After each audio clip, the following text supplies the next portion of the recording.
اعوذ باللہ من الشیطان الرجیم بسم اللہ الرحمن الرحیم و بہ نستعین و ھوا خیر المعین. دوم اسماء اشارات ذا و ذان و ذین و تا و تی و ته و ذہ و ذہی و تہی و تان و تین و اولا بمد و اولا بکسر الی آخرہ. ہماری گفتگو ہو رہی تھی اس میں غیر متمکن کی اقسام میں. ہم نے پیچھے بیان کیا تھا اس میں غیر متمکن کی کل 8 قسمیں ہیں. پہلی قسم مضمرات کی تھی جو بحث گزر چکی ہے. آج دوسری قسم ہے جو کہ اسماء اشارات ہے. یہ جو اسماء ہے جمع ہے اسم کی. اسماء اسم کی جمع ہے. اشارات اشارہ کی جمع ہے. اسم اشارہ کسے کہتے ہیں؟ اسم اشارہ وہ اسم ہے جس کے ذریعے کسی معین چیز کی طرف اشارہ کیا جائے. اسم اشارہ وہ اسم ہے جس کے ذریعے کسی معین چیز کی طرف اشارہ کیا جائے. اسے کیا کہتے ہیں؟ اسم اشارہ کہتے ہیں. اشارہ جو شخص کر رہا ہے اس کو مشیر کہا جاتا ہے.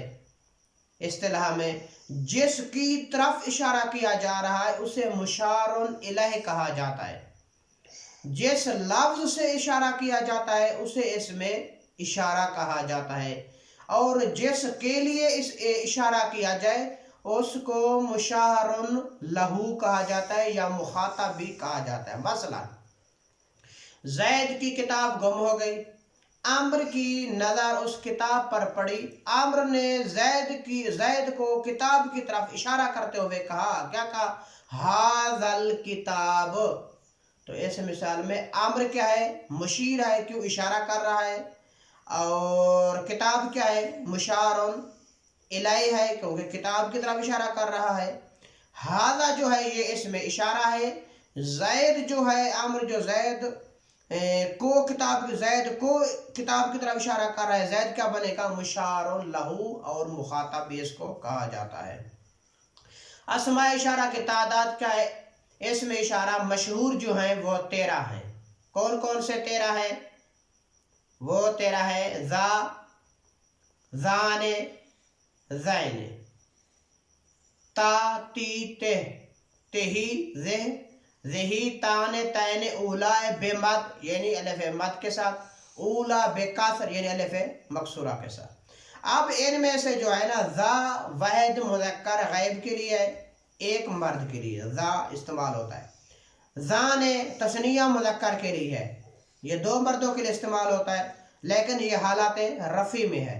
ذین یہ بھی تثنیہ ہے، 2 مردوں کے لیے آتا ہے، تثنیہ ہے، مذکر کے لیے آتا ہے لیکن حالات نسبی اور جری میں ہے. کیوں؟ کیونکہ تثنیہ کا جو اعراب بیان کیا ہے وہ کیا جاتا ہے تثنیہ کا اعراب نصب اور جر، یا کے ساتھ، یا کا ماقابل مفتوح. اور تا، تی، تے، تہی، ذہ، ذہی یہ واحد مؤنثہ کے لیے استعمال ہوتے ہیں. اسی طرح تان یہ تثنیہ مؤنث کے لیے حالت رفع میں. تین یہ تثنیہ مؤنث کے لیے، یہ بھی 2 عورتوں کے لیے. تان بھی 2 عورتوں کے لیے ہے لیکن فرق کیا ہے؟ تان حالت رفع ہے، تین حالت نسبی اور جری ہے تثنیہ کے، کیونکہ تثنیہ کا اعراب ناصب و جر یا کے ساتھ، یا کا ماقابل مفتوح. اولا یہ جمع مذکر اور جمع مؤنث کے لیے ہوتا ہے الف ممدودہ کے ساتھ، یعنی یہ سب مرد، یا اس کا معنی کیا کیا جاتا ہے؟ یا یہ سب عورتیں. اولا الف مکسورہ کے ساتھ جمع مذکر کے لیے بھی آتا ہے، جمع مؤنث کے لیے بھی آتا ہے. یہ سب مرد، یہ سب عورتیں. اس کے بعد مصنف اس کے بعد اشارہ کرے اگر جو اسم اشارہ ہے، اسم اشارہ یا تو اس کا مشار الیہ قریب ہوگا، یعنی قریب کے لیے استعمال ہوتے ہیں مشار الیہ قریب کے لیے، یا اسم اشارہ مشار الیہ متوسطہ کے لیے استعمال ہوتے ہیں، یا اسم اشارہ مشار الیہ بعید کے لیے استعمال ہوتے ہیں. ان تینوں حالتوں میں ان کا علیحدہ علیحدہ احکام ہے. اگر اسم اشارہ مشار الیہ قریب کے لیے استعمال کیا جائے تو اس وقت غافل مخاطب کو بیدار کرنے کے لیے اسم اشارہ کے شروع میں ہائے تنبیہ لایا جاتا ہے. مثلا ہم نے کہا تھا ذا واحد مذکر کے لیے۔ اب اگر یہ قریب کے لیے استعمال کیا جا رہا مشار الیہ قریب ہے، مثلا ذا، تو اس پر ہائے تنبیہ لگائیں گے، کیا کہیں گے؟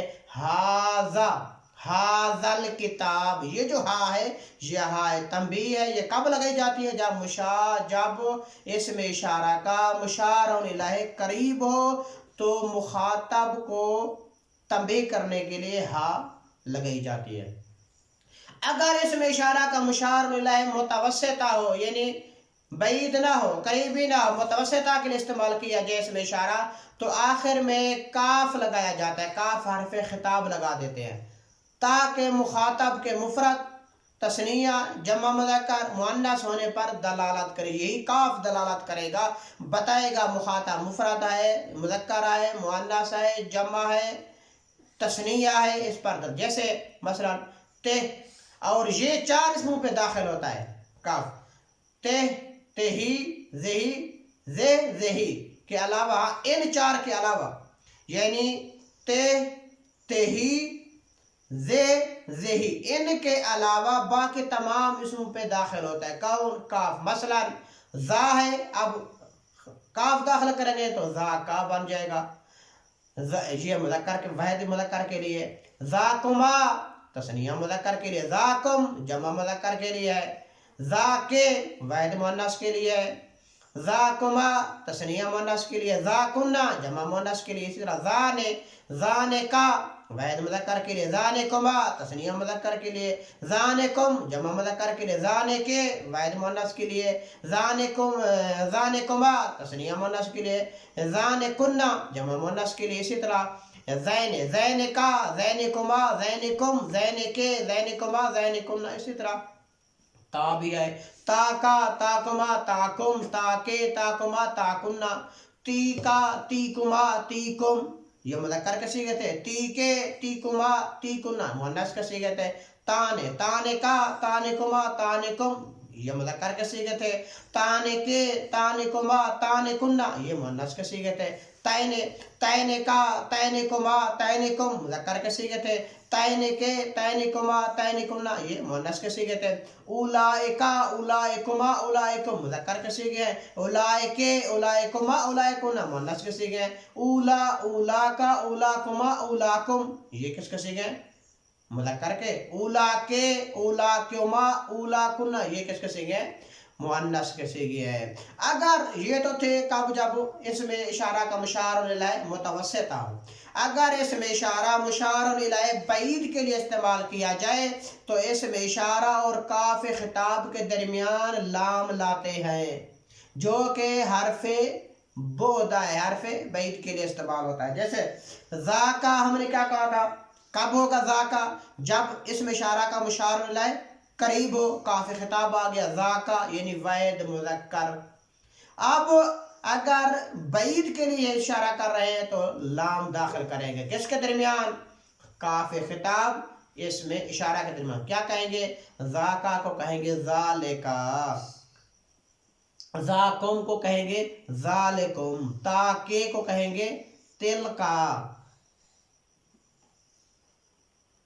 تو اب ایک اور نقطہ بیان کر رہے ہیں، مشار الیہ کو اسم اشارہ پر مقدم کیا جاتا ہے، ہاں کبھی اس مشار الیہ کو اسم اشارہ پر مقدم بھی کیا جاتا ہے، کوئی حرج نہیں ہے۔ جیسے بے وارککم ھذہ، یہ جو بے وارککم ہے یہ کیا ہے؟ مشار الیہ ہے جو کہ مقدم ہے اسم اشارہ پر۔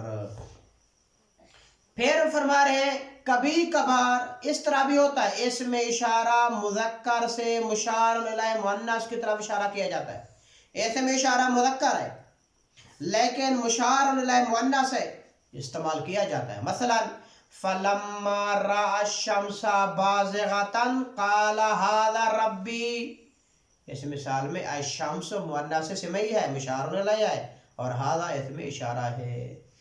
فلما رأى الشمس بازغة قال هذا ربی، مشار الیہ مؤنث ہے سمعی یعنی شمس، اور اسم اشارہ هذا مذکر ہے۔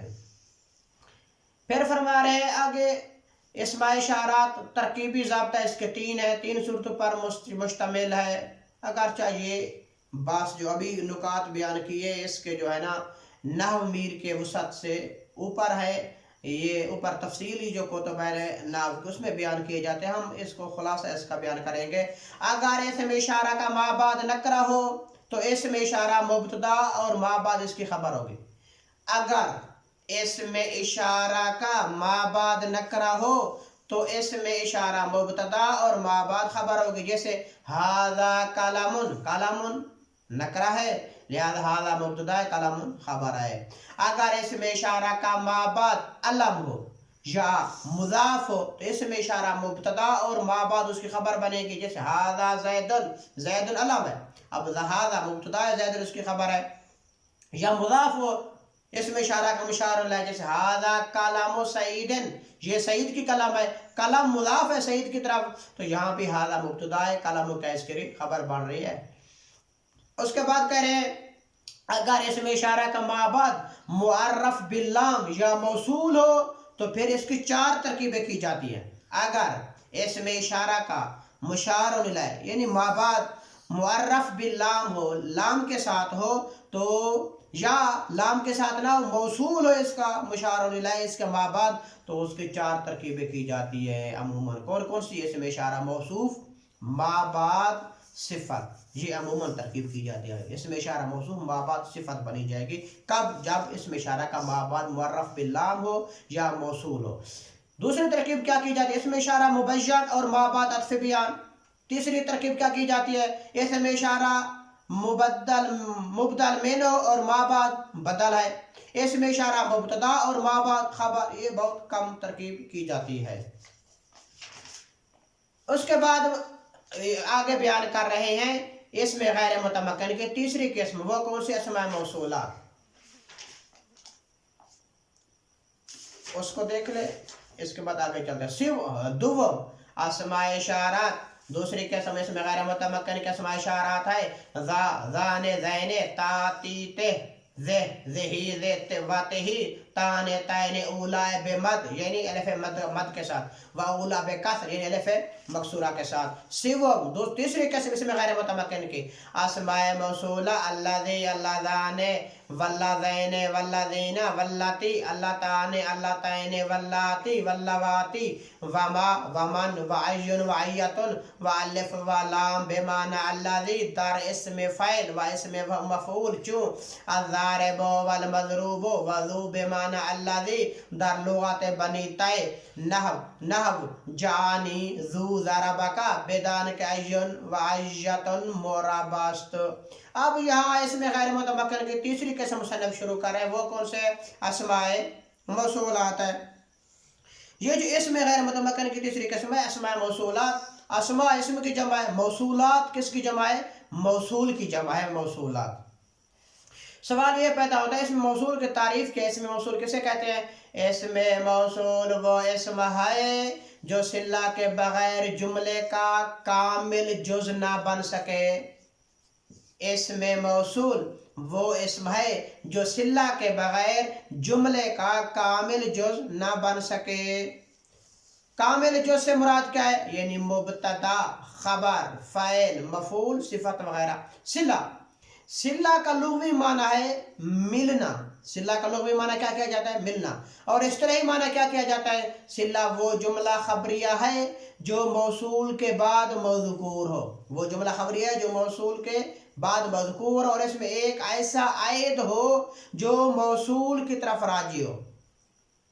یہ عائد اکثر کیا ہوتا ہے؟ ضمیر ہوتا ہے، جیسے جانی الذی ضربکا میں الذی اس میں موصول ہے اور ضربکا اس کا صلہ ہے، اس میں ضمیر ہے جو پلٹ رہی ہے کس کی طرف؟ الذی کی طرف۔ اسماء موصولہ کی تعداد کیا؟ کتنے اسماء موصولات؟ اسماء موصولہ جو مشہور ہے وہ 15 ہیں۔ کون کون سے؟ الذی، اللذان، اللذین، الذین، اللتی، اللتان، اللتین، اللاتی، اللواتی، ما، من، عین، عیۃ، والف، ولام جو اسم فعل پر داخل ہو کر بمعنی الذی بنے، ذو بمعنی الذی بنی تے کی لغت میں۔ اب جو الذی ہے واحد مذکر کے لیے آتا ہے، ایک مرد کے لیے، اور جو اللذان ہے تثنیہ مذکر کے لیے آتا ہے، 2 مرد کے، لیکن حالت رفع میں آتا ہے۔ اللہ زین یہ بھی تثنیہ مذکر کے لیے 2 مرد، لیکن حالات نصب جری میں، کیوں تثنیہ ہے؟ تثنیہ کا اعراب ناصب جاری یا کے ساتھ، یا کا ما قبل مفتوح۔ اللہ زین جمع مذکر کے ساتھ سب مرد، اللہ تی واحد مؤنثہ ایک عورت، اور اللہ تعالی تثنیہ مؤنثہ حالت رفع میں ہے 2 عورتیں، اللہ تعالی تثنیہ مؤنث یہ بھی حالت نصبی اور جری میں ہے 2 عورتیں، اللاتی اللواتی جمع مؤنث کے لیے سب عورتیں، من واحد مذکر کے لیے بھی آتا ہے، واحد مؤنث کے لیے بھی آتا ہے، تثنیہ مذکر تثنیہ مؤنث کے لیے بھی آتا ہے، جمع مذکر جمع مؤنث کے لیے بھی آتا ہے، وہ ایک مرد یا ایک عورت، وہ 2 مرد یا 2 عورتیں، یا سب مرد سب عورتیں۔ ما واحد مذکر کے لیے بھی آتا ہے، واحد مؤنث کے لیے بھی آتا ہے، تثنیہ مذکر کے لیے آتا ہے، تثنیہ مؤنث کے لیے آتا ہے، جمع مذکر کے لیے آتا ہے، جمع مؤنث کے لیے بھی آتا ہے، یعنی وہ ایک چیز مذکر یا وہ ایک چیز مؤنث، وہ 2 چیزیں مذکر یا وہ 2 چیزیں مؤنث، وہ سب چیزیں مذکر یا سب چیزیں مؤنث۔ اس کے بعد ایون واحد مذکر ہے ایک مرد کے لیے، ایاتن واحد مؤنث ہے ایک عورت کے لیے، الف والا یہ واحد مذکر کے لیے بھی آتے ہیں، واحد مؤنث کے لیے بھی، تثنیہ مذکر کے لیے بھی، تثنیہ مؤنث کے لیے بھی، جمع مذکر کے لیے جمع مؤنث کے لیے بھی۔ ذو لغت طے میں بنی طے میں واحد مذکر کے لیے آتا ہے۔ سوال یہ پیدا ہوتا ہے ما اور من میں کیا فرق ہے؟ من ذوی العقول کے لیے استعمال ہوتا ہے، جیسے من ربو کا، ما غیر ذوی العقول کے لیے استعمال، جیسے ما دینوں کا، آپ کا دین کیا ہے، من ربو کا، آپ کا رب کون ہے۔ کبھی برعکس بھی ہو جاتا ہے، من ما کی جگہ استعمال ہوتا ہے، ما من کی جگہ بھی استعمال ہوتا ہے، مثلا فَمِنْهُمْ مَنْ يَمْشِي عَلَى بَطْنِهِ، یا وہ مثال جہاں ما من کی جگہ استعمال ہوتا ہے، وَالسَّمَاءِ وَمَا بَنَاهَا، یہ بھی کبھی ہوتا ہے۔ آخری جو نقطہ بیان کر رہے ہیں وہ یہ ذو کی قسمیں، ذو کی 2 قسمیں بیان کی جاتی ہیں، ذو بمعنی صاحب ہوتا ہے یا ذو بمعنی اللہ ذی ہوتا ہے۔ ذو بمعنی صاحب جب ہو تو یہ مرب ہوتا ہے، جیسے جانی ذو مالن، رایت ذا مالن، مررت بذی مالن۔ ذو بمعنی اللہ ذی بھی ہوتا ہے لیکن لغت بنی طے میں ہوتا ہے، جیسے جانی ذو ضربک، آیا میرے پاس وہ شخص جس نے تجھے مارا۔ اس کے بعد کیا ہے؟ اس کے بعد آخر میں مصنف ایک سوال مقدر کا جواب دے رہے ہیں۔ مصنف نے کہا ہے بیدان کے ایون و ایتن موراباست، یہ کیا کہنا چاہتے ہیں مصنف؟ یہاں سوال کا جواب دے رہے ہیں۔ سوال یہ یعنی اس میں فاعل کے مصنف کہتے ہیں، یہاں مصنف اسی عبارت میں یعنی بیدان سے آگے مصنف نے کیا کہا ہے؟ بیدان ایون و ایتن موراباست سوال کا جواب دے رہے ہیں۔ سوال کیا ہے؟ سوال یہ کہ ایون اور ایتن مرب ہیں، ایون و ایتن مرب ہیں، پھر ان کو مبنی کی بحث میں کیوں ذکر کیا گیا ہے؟ یہ تو مبنی ہے، مبنی کی بحث چل رہی ہے، جب یہ مرب ہے ایون و ایتن، پھر یہ اس کو مبنی کی بحث میں کیوں ذکر کیا گیا ہے؟ جواب ایون اور ایتن کی 4 حالتیں بیان کی جاتی ہیں، 3 حالتوں میں مرب ہیں، ایک حالت میں مبنی ہے، تو ایک حالت میں مبنی ہونے کی وجہ سے ان کو مبنی کی بحث میں ذکر کیا گیا ہے۔ سوال کو دہراتے ہیں تاکہ واضح ہو جائے، ایون و ایتن مرب ہیں، پھر اس کو مبنی کی بحث میں ذکر کرنے کا جواز نہیں بنتا۔ جواب ایون و ایتن کو 4 حالتیں ہیں، 3 حالتوں میں مرب ہے، ایک حالت میں مبنی ہے، اسے مبنی کی حالت میں اس کو کیا مبنی کی بحث میں ذکر کیا جاتا ہے۔ اس کے بعد مصنف کہہ رہے ہیں اس میں اسماء موصولہ کا ترکیبی ضابطہ 6 صورتوں پر مشتمل ہے۔ اسماء موصولہ کا ٹوٹل ترکیبی جو ضابطہ بیان کیا جاتا ہے وہ 6 صورت، اگرچہ یہ نحو میر میں یہ چیز نہیں آگے ہیں، ہم اس کا خلاصہ بیان کرتے ہیں۔ اس میں موصول اپنے صلہ کے ساتھ مل کر کبھی محلن مرفوع ہو کر فعل بنتا ہے، جیسے جانی الذی ضربک، یا الذی اپنے صلہ کے ساتھ مل کر فاعل ہے، کس کے لیے؟ جا فعل کے لیے۔ کبھی مرفوع محلن ہو کر مبتدا بنتا ہے، جیسے الذی ضربک زید، یا الذی اپنے صلہ سے مل کر مبتدا ہے، زید اس کی خبر ہے۔ کبھی مرفوع محلن ہو کر خبر بنتا ہے، اولئک الذین اشتروا الضلالۃ، یا الذین اپنے صلہ سے مل کر خبر ہے، کس کے لیے؟ اولئک مبتدا کے لیے۔ کبھی منصوب محلن ہو کر مفعول بہ بنتا ہے، جیسے رایت الذی ضربک، یہاں الذی اپنے صلہ کے ساتھ مل کر مفعول بہ ہے، کس کے لیے؟ رایتوں کے لیے ہے۔ کبھی محلن مجرور ہوتا ہے، جیسے مررت بالذی یقرأ القرآن، یہاں الذی اپنے سلے سے مل کر با حرف جار کے لیے مجرور ہے۔ کبھی ما قبل کی صفت یا عطف بیان بدل بھی بنتا ہے، جیسے اکرمت ھذا الذی ضربتہ، یا الذی اپنے صلہ کے ساتھ مل کر ھذا کے لیے صفت عطف بیان یا بدل بن رہا ہے۔ مصنف کیا کریں؟ عبارہ اقسم اسماء موصول الذی، اللذان، اللذین، اللذین، اللاتی، اللتان، اللتین، اللاتی، اللواتی، وما، ومن، وعین، وعیتن، والف ولام بمعنی الذی، وہ الف ولام جو بمعنی الذی ہے، دار اسم فاعل و اسم مفعول، چوں الضارب والمضروب، یعنی وہ الف ولام جو الذی کے معنی میں ہو اسم فاعل اور اسم مفعول میں، جیسے الضارب المضروب۔ اب اسم فاعل میں جو الف لام آیا ہوا ہے یا اسم مفعول میں جو الف لام آیا ہوا ہے، یہ کس کے معنی میں ہے؟ بمعنی الذی ہے۔ اور ذو بمعنی الذی در لغت بنی طائع کی لغت میں ذو بمعنی الذی، نحو جانی ذو ضربک، بیدان کہ عین و عیت مرابات، آپ جان لیں عین و عیت کیا ہے؟ مراب ہیں۔ یعنی کیا مقصد؟ یہاں سوال کا جواب دے رہے ہیں، کوئی ممکن ہے سوال طالب علم کر دے کہ عین و عیت مراب ہے تو اس کو مبنی کے بعد میں کیوں ذکر کیا جاتا ہے، تو اس کا جواب دے رہے ہیں ٹھیک ہے ہاں مراب، لینے اس کی 4 حالتیں ہیں، 3 حالتوں میں مراب ہے، 1 حالت میں کیا ہے؟ یہ مبنی ہوتے ہیں۔